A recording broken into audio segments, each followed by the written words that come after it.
Halo teman-teman, apa kabar semuanya? Balik lagi di channel Irfan, tempat kita ngobrol santai tapi serius soal sepak bola. Khususnya yang lagi hangat di sekitar timnas Indonesia.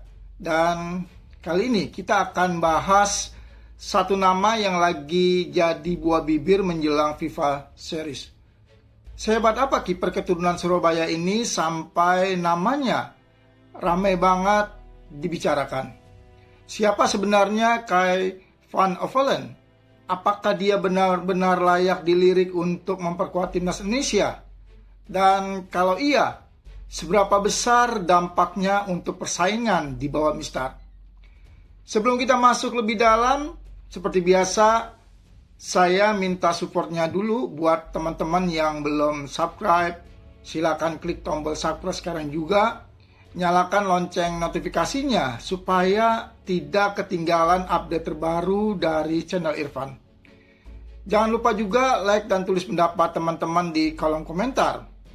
Karena dukungan teman-teman sangat berarti supaya channel ini terus berkembang. Baik, kita masuk ke pembahasannya. Belakangan ini, perbincangan soal pemain diaspora memang tidak pernah sepi.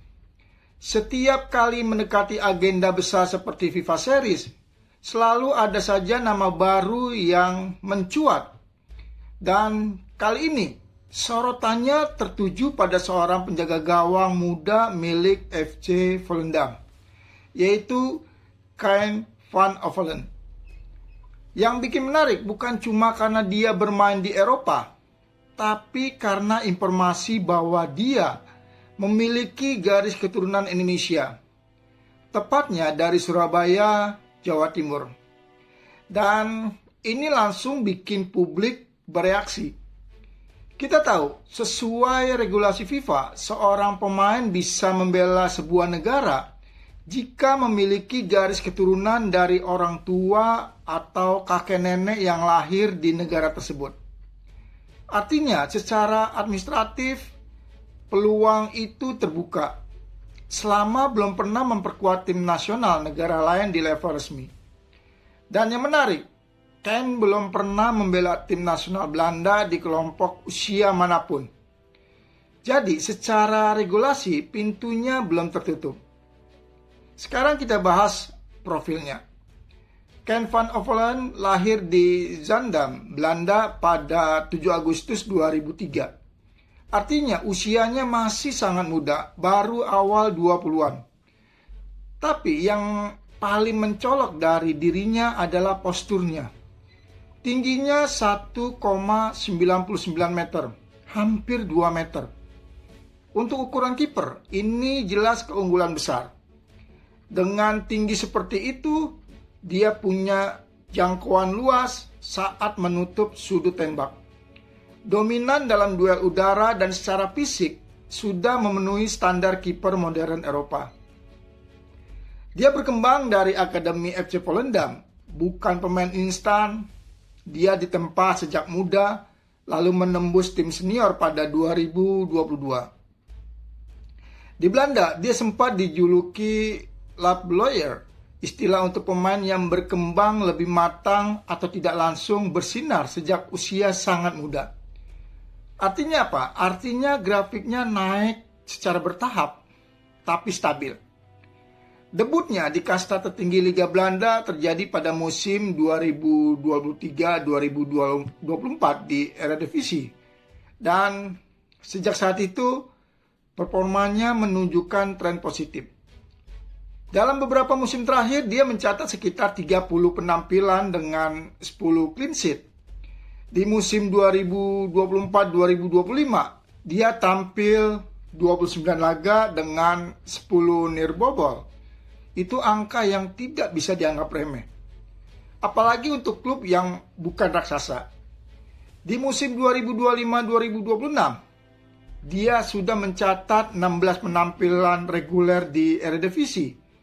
Artinya, dia bukan sekedar pelapis, tapi dipercaya sebagai kiper utama.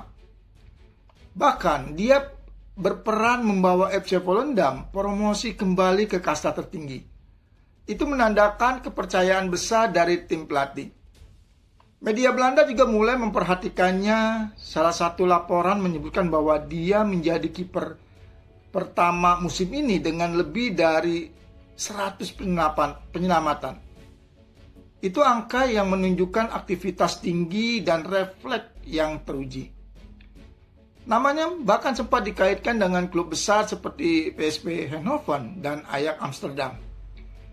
Kalau sudah dikaitkan dengan dua nama besar itu, artinya performanya memang masuk radar. Sekarang pertanyaannya, kalau dia benar-benar punya garis keturunan Surabaya dan memenuhi syarat, apakah dia dibutuhkan timnas Indonesia? Di posisi penjaga gawang kita sudah punya nama-nama seperti Martin Paes, Emil Audero yang berpengalaman di Eropa.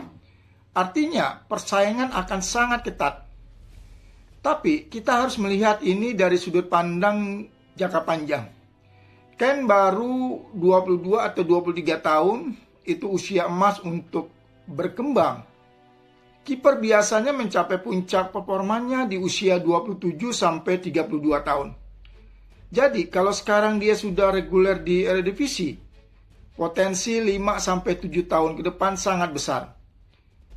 Di era pelatih John Herman, pemantauan pemain diaspora memang menjadi bagian dari strategi peningkatan kualitas skuad. Bukan hanya mencari pemain siap pakai, tapi juga investasi jangka panjang. Dan kalau kita bicara kompetisi internasional, kedalaman skuad itu penting. Tidak cukup hanya satu atau dua kiper top, harus ada pelapis yang kualitasnya setara. Selain itu, gaya main sepak bola modern menuntut kiper tidak hanya jago menepis bola, tapi juga bagus dalam distribusi. Dari laporan yang ada, Van Ovelen dinilai mengalami peningkatan dalam distribusi bola dan keberanian menguasai area udara. Artinya, dia bukan hanya tinggi, tapi juga berkembang secara teknis. Sekarang kita harus tetap realistis, spekulasi tetaplah spekulasi, sampai ada pernyataan resmi dari federasi atau dari pemainnya sendiri. Semuanya masih sebatas kemungkinan. Tapi yang jelas, fakta bahwa namanya ramai dibicarakan menunjukkan satu hal. Publik Indonesia sudah semakin aware dengan talenta diaspora. Dan ini sangat bagus. Karena semakin banyak opsi, semakin sehat persaingan. Tidak ada lagi zona nyaman. Siapapun yang dipanggil harus benar-benar tampil konsisten di level klub. Saya pribadi melihat ini sebagai peluang yang menarik. Bukan untuk menggantikan siapapun, tapi untuk memperkuat fondasi jangka panjang. Kalau memang benar dia punya darah Surabaya dan mau membela merah putih, tentu itu akan menjadi tambahan kekuatan. Tapi kalaupun tidak, kita tetap harus menghargai proses dan pilihan karirnya. Dan yang paling penting, timnas Indonesia harus terus berkembang dengan sistem yang jelas, scouting yang rapi, dan keputusan yang objektif. Jadi, sehebat apa kiper keturunan Surabaya ini? Jawabannya cukup hebat untuk menjadi perbincangan, cukup konsisten untuk dilirik, dan cukup mudah untuk menjadi investasi masa depan. Tinggal sekarang apakah spekulasi ini akan berubah menjadi langkah konkret? Waktu yang akan menjawab. Baik teman-teman, itu pembahasan kita kali ini tentang Ken Van Ovelen dan peluangnya membela timnas Indonesia menjelang FIFA Series. Kalau menurut teman-teman, apakah dia layak dipanggil atau kita sudah cukup dengan stok kiper yang ada sekarang? Tulis pendapat teman-teman di kolom komentar, kita diskusi bareng. Dan jangan lupa untuk like video ini kalau teman-teman merasa pembahasan ini bermanfaat. Subscribe channel Irfan untuk update terbaru seputar timnas dan pemain diaspora. Dan yang paling penting, nyalakan lonceng notifikasinya supaya teman-teman tidak ketinggalan setiap konten terbarunya. Sampai ketemu di pembahasan berikutnya. Terima kasih sudah menonton dan terus dukung sepak bola Indonesia. Salam olahraga, salam sepak bola Indonesia.